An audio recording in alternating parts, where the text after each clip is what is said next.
नमस्कार। मैं भाऊ तोरसेकर। आप देख रहे हैं प्रतिवाद। दोस्तों, अब मालेगांव के जो विस्फोट की बात थी, वो मामला कोर्ट ने क्लियर कर दिया है।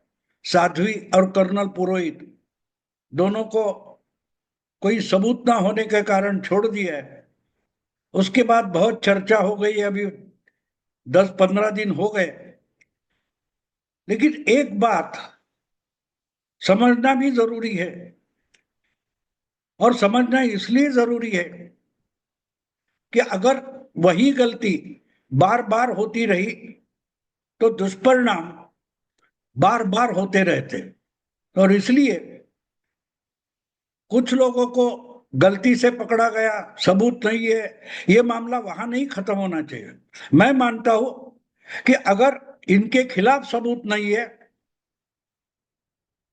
तो सबूत किसके खिलाफ है, किसने किया? क्योंकि घटना तो हो गई है, और इसलिए इसकी फिर से जांच होनी चाहिए। ऐसी मांग मैं नहीं करूंगा। फिर से नई जांच करो, नई एसआईटी अपॉइंट करो। एटीएस नहीं चाहिए, ये मैं नहीं बोलूंगा।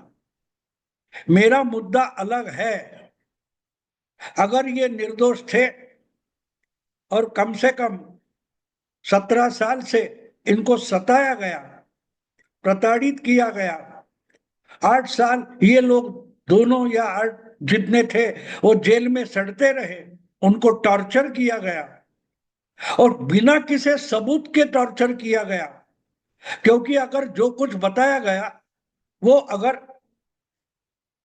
कोर्ट नहीं मानती कि ये सबूत है, इसका मतलब मामला तो झूठा था। फिर पहला सवाल ये उठता है कि फिर जांच किस बात की हुई थी, सबूत कौन से इकट्ठा किए गए थे, और क्यों इनको इतनी देर तक कोर्ट से भी जमानत मिलती नहीं थी?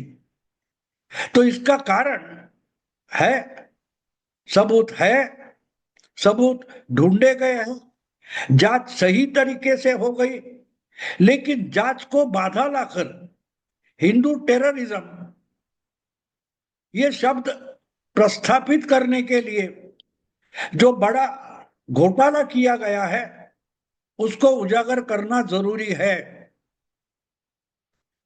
बलजीत परमार नाम के एक मुंबई के बड़े पत्रकार है, उनका एक 3-4 साल पुराना वीडियो मैंने देखा।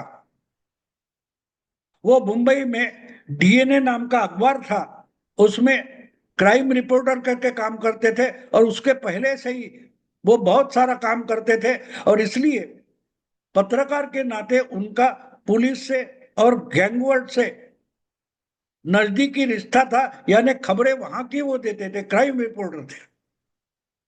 तो ये इनका जो वीडियो है वो 4 साल पुराना है, और वो मालेगांव के इन्वेस्टिगेशन करने वाले, जांच करने वाले हेमंत करकरे के बारे में है। हेमंत करकरे मारे गए, तो मारे जाने के पहले, यानी 26/11 के हमले के पहले, हेमंत करकरे अपनी पुलिस सेवा से अलग होना चाहते थे, निवृत्त होना चाहते थे। और ये बात कुछ दिन पहले उन्होंने बलजीत परमार से की थी। ऐसा उस वीडियो में उन्होंने कहा है। मैं यहां उस वीडियो की लिंक जरूर दे दूंगा, आप वो सुनिए। बलजीत परमार कोई हिंदुत्ववादी नहीं है, वो राइट विंगर भी नहीं है, उल्टा वो लेफ्ट विंगर लिबरल वगैरह है। और फिर भी जिस ढंग से हेमंत करकरे विचलित थे, असहज थे, फ्रस्ट्रेटेड थे, ये खबर वो देते हैं और कहते हैं कि वो पुलिस की सेवा छोड़ना चाहते थे। क्यों छोड़ना चाहते थे, इसका तो खुलासा उन्होंने, परमार ने नहीं किया है। लेकिन वो बात वही छूट नहीं जाती। उन्होंने कुछ शक और संभावना अपने वीडियो में पेश किए कि क्या प्रेशर था, इन्वेस्टिगेशन का प्रेशर था, पॉलिटिकल प्रेशर था, वगैरह वगैरह। मैं उस पर नहीं जाना चाहूंगा। लेकिन एक बात मुझे कहना जरूरी लगता है कि परमार ने जो बात की है कि वो असहज थे, तो उसका और एक सबूत है जिसकी चर्चा ज्यादा नहीं हुई। जिस दिन हमला हुआ था उसके कुछ घंटे पहले, हमले के कुछ घंटे पहले हेमंत करकरे, जो महाराष्ट्र एटीएस के उस वक्त के प्रमुख थे, उन्होंने उस वक्त के महाराष्ट्र के होम मिनिस्टर, गृह मंत्री आर आर आबा पाटिल से मुलाकात की थी। दोनों में क्या बात हुई उसकी खबर बिल्कुल बाहर नहीं आई, और बाद में ये दबे आवाज में बोला गया था कि झूठे सबूत इकट्ठा करते करते थक गए थे,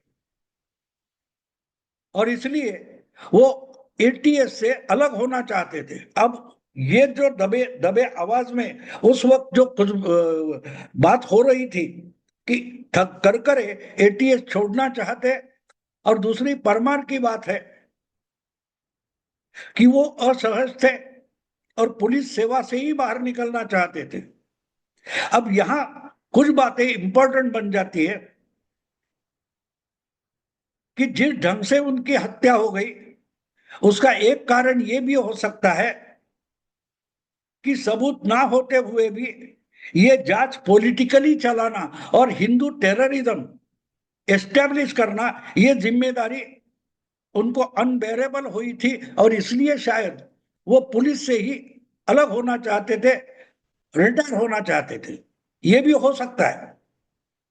तो जब ये हम देखते तो हमें वापस मालेगांव की केस पर जाना पड़ता है, क्योंकि करकरे ने मालेगांव का जो विस्फोट था, बॉम्ब ब्लास्ट था, वो घटना होने के इमीडिएट बाद ये इन्वेस्टिगेशन शुरू नहीं किया था। उनको बहुत देर बाद, यानी कि कम से कम 15-16 महीने के बाद उनको एटीएस में लाया गया। जनवरी 2007 तक, जनवरी 2008 तक हेमंत करकरे एटीएस में नहीं थे।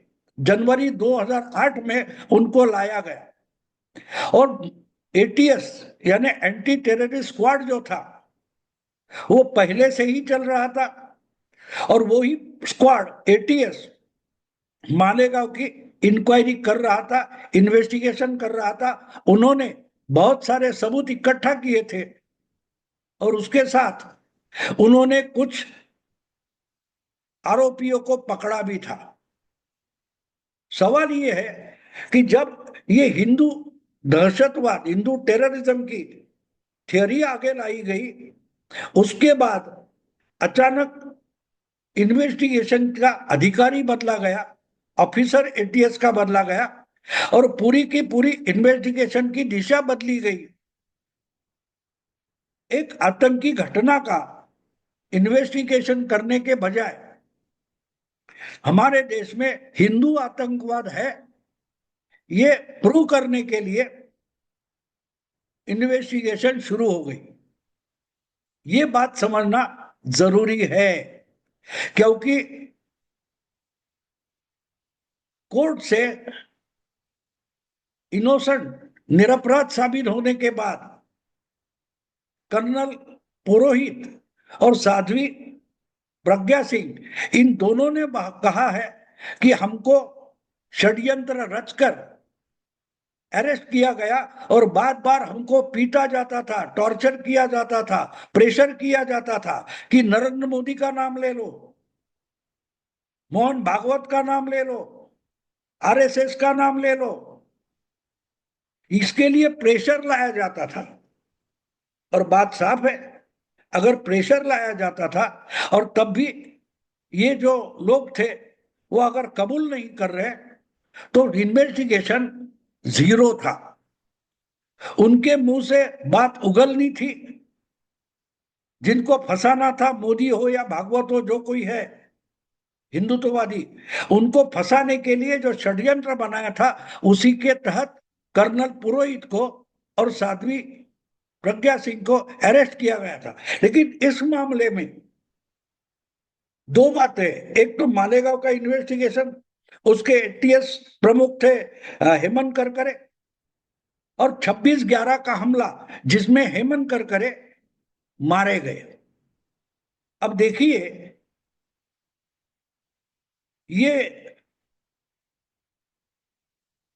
मारे तो गए, लेकिन क्यों मारे गए, कैसे मारे गए, ये भी देखना जरूरी होता है।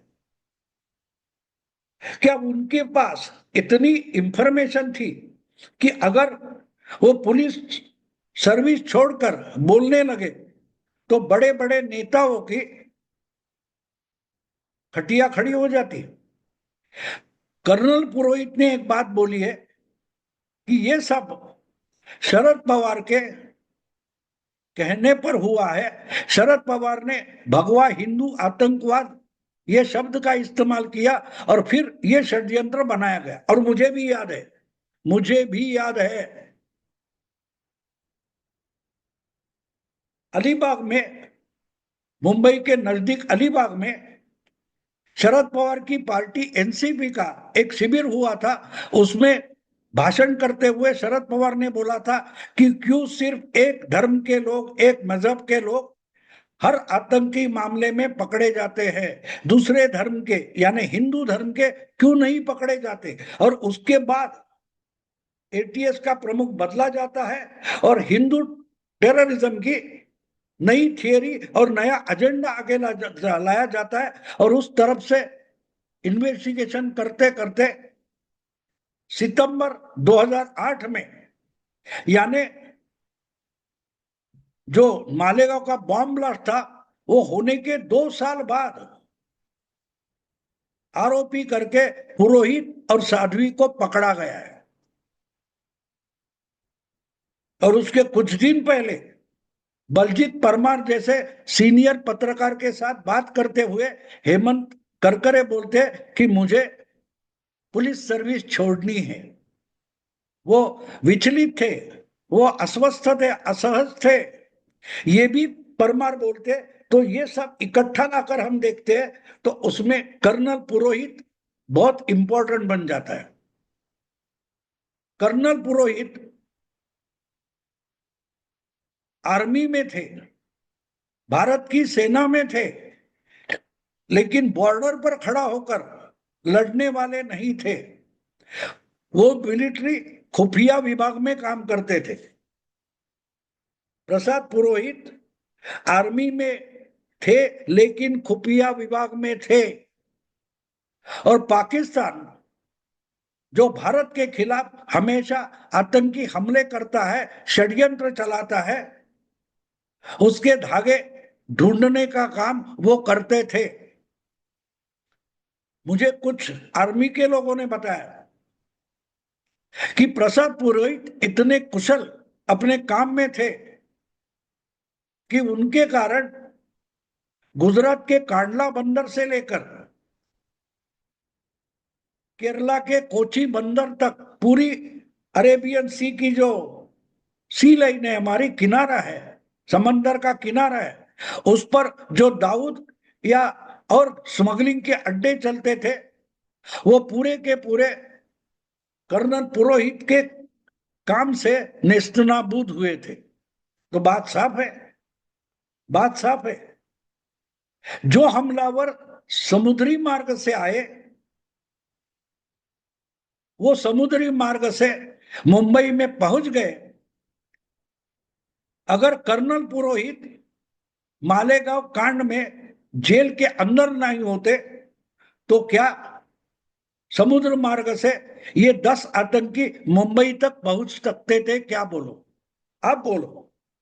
एक एक कर्नल, एक आर्मी ऑफिसर अपनी खुफिया काम से जो खबरें निकालता था और बंदोबस्त करता था, अलग अलग एजेंसी का कोऑर्डिनेशन करके पूरी अरबी समुद्र के किनारे पर चलने वाली स्मगलिंग वगैरह या जो कुछ सिक्योरिटी के मामले थे उस पर वो अच्छा काम करता था। उसको हटाने के बाद अगर अजमल कसाब का टोला मुंबई पहुंचता है तो क्या उस टोले का रास्ता साफ करने के लिए कर्नल पुरोहित को जेल में डाला गया था?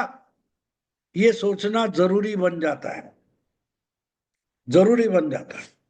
हाँ, एक थियरी बनाई गई कि वो तो वहां से निकले थे, फिर इंडियन मछुआरों की कुछ बोट पकड़कर उनको मारकर समुद्र में फेंक के ये सब हमलावर मुंबई तक पहुंच गए और डिंगी से किनारे पर आ गए। ये थियरी सुनने को अच्छी लगती है, लेकिन जो भारतीय मछुआरे बीच समंदर में मारकर फेंके गए और उनका जहाज लेकर, बोट लेकर ये लोग मुंबई तक पहुंच गए, वो बोट क्या थी, वो मारे गए, उनकी डेड बॉडीज कहाँ है उसका कोई पता नहीं है।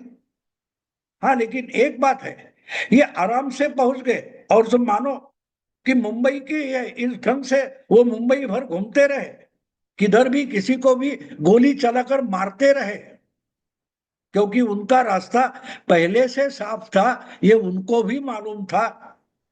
क्योंकि ये लोग पकड़ने मुंबई में आने के पहले 5 या 6 हफ्ते पहले उनका बंदोबस्त करने वाला कर्नल पुरोहित जेल में डाला गया था। तो ये दिमाग सोच लो, दिमाग में ये बात सोच लो, अगर मालेगांव बॉम्ब ब्लास्ट के आरोप में 2 साल बाद प्रज्ञा सिंह ठाकुर के साथ कर्नल पुरोहित को अरेस्ट करके सितंबर, अक्टूबर सितंबर में कभी जेल में डाला नहीं गया होता, तो क्या 26/11 को अजमल कसाब और उसका टोला इतनी आराम से मुंबई पहुंच जाता? इतने बहुत सारे हथियार लेकर, गोला बारूद लेकर मुंबई पहुंच गया और जहां चाहे, छबड़ हाउस गए, ओबेरॉय होटल गए, फिर वो Trident hotel, Taj Mahal hotel, VT station, खुले घूम रहे थे। जो समंदर से किनारे तक नहीं पहुंच सकते थे, ऐसा बंदोबस्त करने वाला अफसर अगर भारत जेल में डालता है, तो पाकिस्तानी आतंकियों के लिए समुद्र का रास्ता खोला गया था। इसलिए मैं मानता हूं कि अगर कर्नल पुरोहित उस वक्त अरेस्ट करके, गिरफ्तार करके जेल में डाले नहीं गए होते, तो क्या 26/11 का हमला हो सकता था? सोचिए आप, हर एक को सोचना चाहिए। हम सोचते नहीं, इसलिए बार बार ये चीजें होती है और हम में से बहुत सारे लोग हकनाक मारे जाते हैं। सोचो, अगर इस षड्यंत्र के तहत कर्नल पुरोहित जेल में ना होते तो 26/11 में मारे गए जो 180 वगैरह लोग हैं मुंबई कर, आज भी जिंदा दिखाई देते शायद। हमारी भी गलती है, हम सोचते नहीं। कल की खबर है, आज भूल गए। परसों तो घटना हुई थी कि नहीं इसका भी हमें पता नहीं होता। तो सोचो, अगर कर्नल पुरोहित इस षड्यंत्र के तहत गिरफ्तार नहीं होते, तो क्या मुंबई पर 26/11 का हमला हो सकता था, हत्याकांड हो सकता था? सोचिए, मैं भी सोचता हूं। अगर वीडियो पसंद है तो लाइक कीजिए, शेयर कीजिए और प्रतिवाद को सब्सक्राइब कीजिए। नमस्कार।